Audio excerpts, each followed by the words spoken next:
Ya Muhammad, cintai olehmu apa-apa saja yang ingin engkau cintai.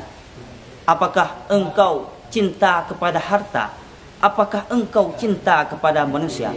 Apakah engkau cinta kepada tahta?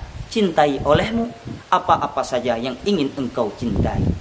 Tapi wahai Muhammad, perlu engkau ingat, fa innaka mufariqu, sesungguhnya engkau akan berpisah dengan apa-apa yang engkau cintai.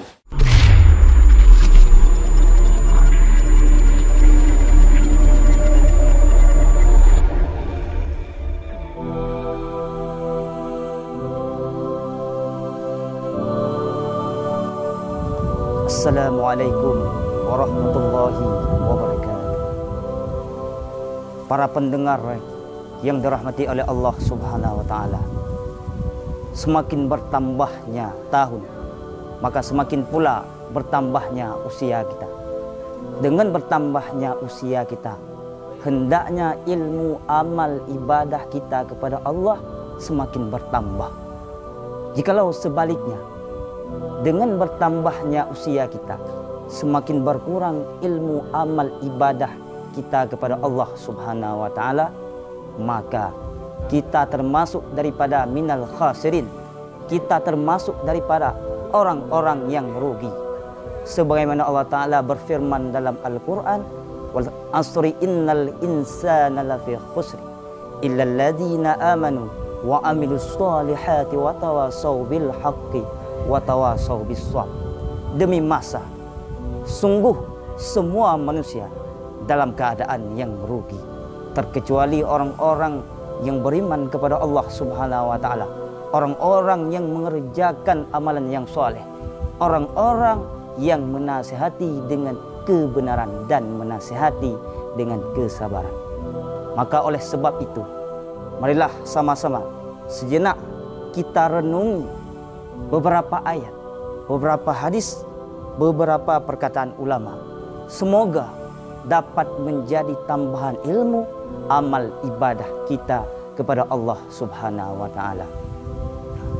Para hadirin yang dirahmati oleh Allah Subhanahu wa taala, termaktub tertulis dalam satu kitab. Kitab tersebut namanya Nasaihul Ibad, karya daripada ulama Nusantara Syekh Nawawi Al-Bantani. Beliau berasal dari Indonesia. Beliau asli orang Banten. Diriwayatkan satu hadis dari kitab tersebut daripada Sahal bin Sa'ad, yang mana hadis ini berkenaan dengan nasihat malaikat Jibril kepada Rasulullah SAW. Kemudian oleh Rasulullah menyampaikannya kepada para sahabat.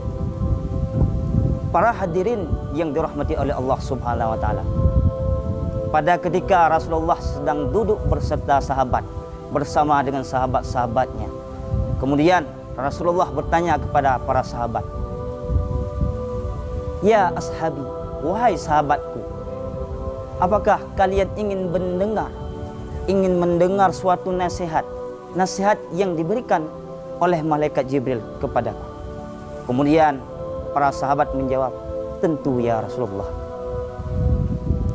Lalu Nabi pun bersabda, "Atani Jibril, telah datang kepadaku seorang malaikat Jibril." Yang mana malaikat Jibril berkata dengan 3 nasihat. Nasihat yang pertama, "Ya Muhammad, ish masyi'ta." Ya Muhammad, hidup olehmu sesukamu. Apakah engkau ingin hidup dalam keburukan? Apakah engkau hidup dalam kebaikan? Apakah engkau ingin hidup dalam kekayaan? Bahkan, apakah engkau ingin hidup dalam kemiskinan? Hidup olehmu wahai Muhammad, hidup olehmu sesukamu. Tetapi wahai Muhammad, perlu engkau ingat, fa innaka maitun, sesungguhnya engkau akan merasakan kematian. Kullu nafsin za'iqatul maut, setiap yang bernyawa pasti akan merasakan mati. Muhammad, aina ma takunu yudrikumul mautu walau kuntum fi burujin musyayyadah. Muhammad, di manakah ada kamu? Kemanapun engkau pergi, walaupun engkau mempunyai rumah yang mewah, walaupun engkau mempunyai rumah yang bertingkat-tingkat, walaupun engkau ingin hidup dalam tempat yang terbuat daripada besi, yang namun yang namanya mati, wahai Muhammad, pasti akan menemuimu. Muhammad, qul innal mautal ladzina tafirruna minhu fa innahu mulaqikum. Muhammad, katakan olehmu, sesungguhnya kematian, walaupun kebanyakan manusia lari daripada yang namanya mati, yang namun yang namanya mati pasti akan menjemputmu, wahai Muhammad. Maka wahai Muhammad, ismasyita, hidup olehmu sesukamu, sesungguhnya engkau perlu ingat, fa innaka maitun, sesungguhnya engkau akan merasakan kematian. Para pendengar yang disayangi dan dirahmati oleh Allah Subhanahu wa taala, nasihat yang kedua yang diberikan oleh malaikat Jibril kepada Nabi Muhammad, ya Muhammad, wahbib man syi'ta. Ya Muhammad, cintai olehmu apa-apa saja yang ingin engkau cintai. Apakah engkau cinta kepada harta? Apakah engkau cinta kepada manusia? Apakah engkau cinta kepada tahta? Cintai olehmu apa-apa saja yang ingin engkau cintai. Tetapi wahai Muhammad, perlu engkau ingat, fa innaka mufariku, sesungguhnya engkau akan berpisah dengan apa-apa yang engkau cintai.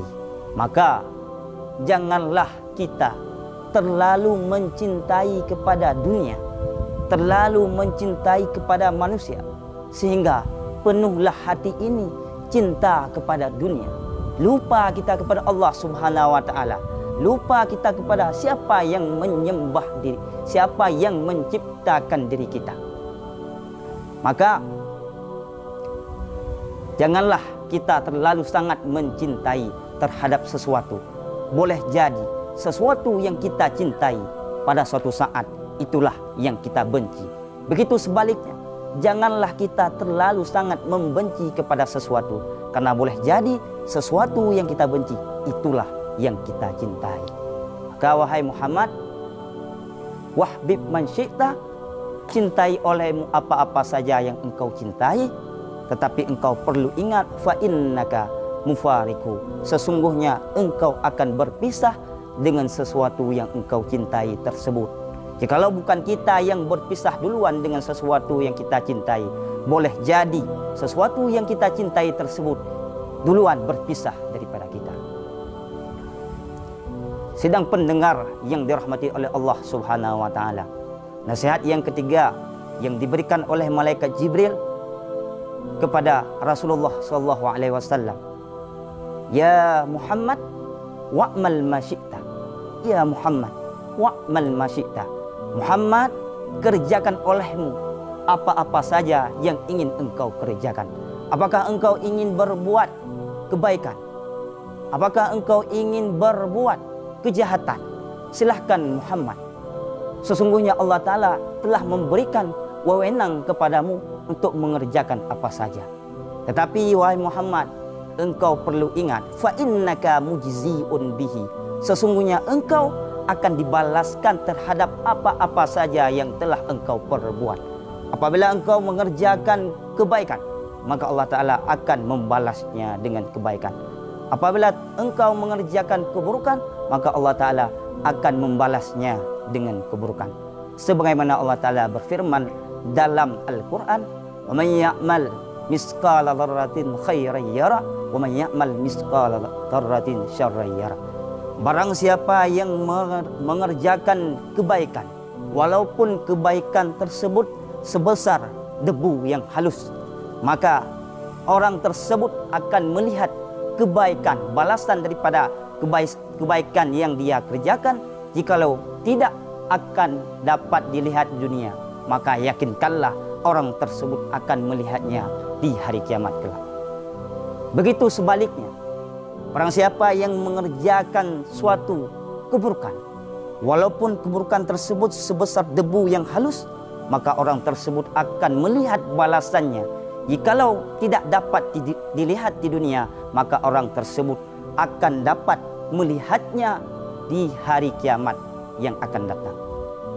Maka oleh sebab itu, janganlah kita menganggap remeh sekecil apapun perbuatan baik itu, sebesar apapun perbuatan baik, sekecil apapun perbuatan baik itu, sekecil apapun perbuatan buruk itu.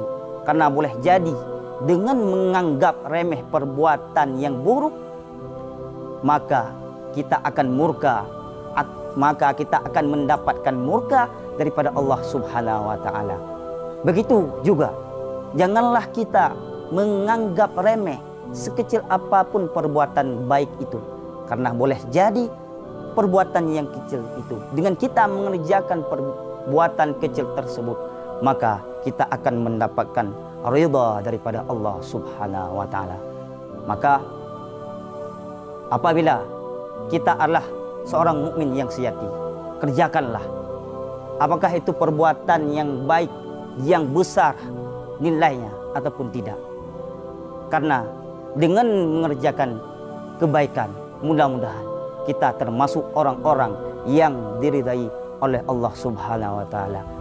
Mudah-mudahan kita akan dapat cinta kepada Allah dan Allah taala juga mencintai kita. Maka inilah yang dapat kita sampaikan. Hadirin yang dirahmati oleh Allah, sekian, wabillahi taufiq wal hidayah. Assalamualaikum warahmatullahi wabarakatuh.